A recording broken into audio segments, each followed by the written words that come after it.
Ruth Allen was chasing a dream, but it just withered like her tomatoes. The sun and the heat is just taking its toll on it. In 2021, Ruth and her husband moved from Michigan to Florida.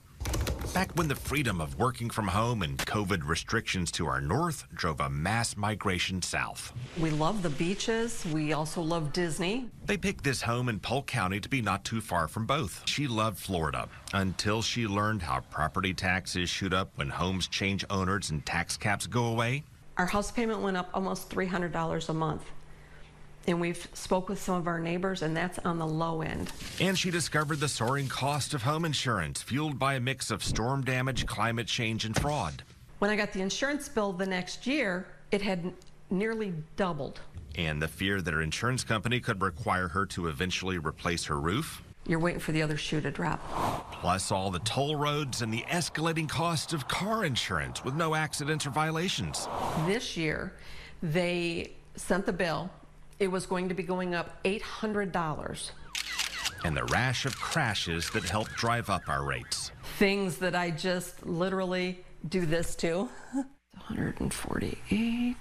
So after 3 years of scrimping and trying to balance a budget, they're bailing out.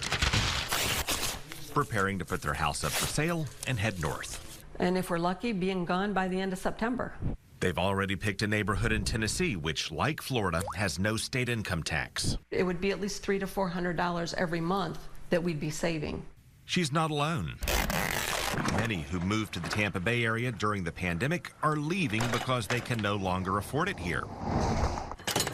And so are many others who were born and raised here, like Amber Flanders. There's nothing like a beach sunset, but the mountain sunset is a very close second. She just packed up her belongings and moved to this home in East Tennessee. The 2 acres plus the home was less than $300,000. She said she's saving around $3,000 a year in home insurance, around $1,400 in car insurance, and she's paying less for groceries and utilities.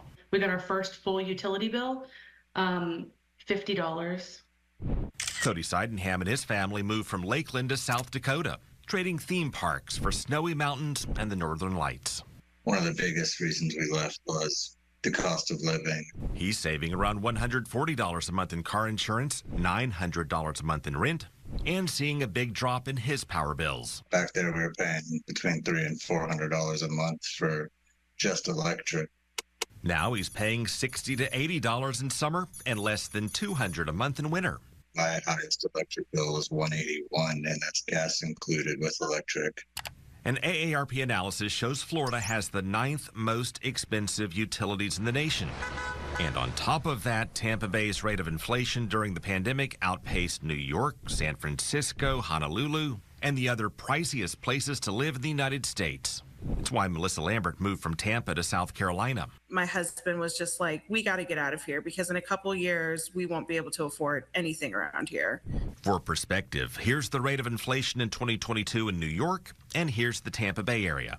It still costs much more to live in New York, but we've closed the gap. Yeah, I definitely miss a lot of things about Tampa, but there's no way we could ever afford to move back. All the extra people who rushed in during the pandemic drove up demand and prices for homes. Hot metro areas include Miami, Phoenix, and Tampa as people leave places like New York. Mike Lavoie is a Tampa Bay real estate broker associate. They'd make an offer on a house, not even seeing the house. Which also drove up demand and prices for food. My wife and I went up to a sports bar we go to once in a while to have chicken wings. And $54 later, we're walking out of there with chicken wings. And when you think about all the people who moved here from high-cost cities like New York, and many of them now telecommute, so they're still earning high salaries, you can see how it's fueling the cycle.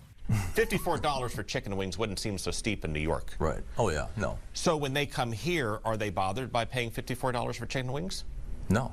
And when you have so many people moving in, willingly and gladly paying $54 for chicken wings, then you have continuing demand for those prices, and what happens next? A lot of people are getting fed up with the cost and are moving to less expensive places. Like Paul Kraft, who moved to North Carolina. Everything in Tampa seemed like it was like $1 to $2 more than what we pay for here. But as Paul, Cody, Amber, Melissa, Ruth, and many others leave, they're being replaced by northern transplants who can't afford the rising costs. I still have a lot more people moving in the state than I do out of the state. which is churning our population and still growing it. As long as the economy holds up, I think we'll see a lot more people moving into Florida than move out. Housing prices will probably not go down. If they do, it's going to be a point or two. Which may continue to drive our economy, but also drive more working class families and retirees on fixed incomes out of Florida.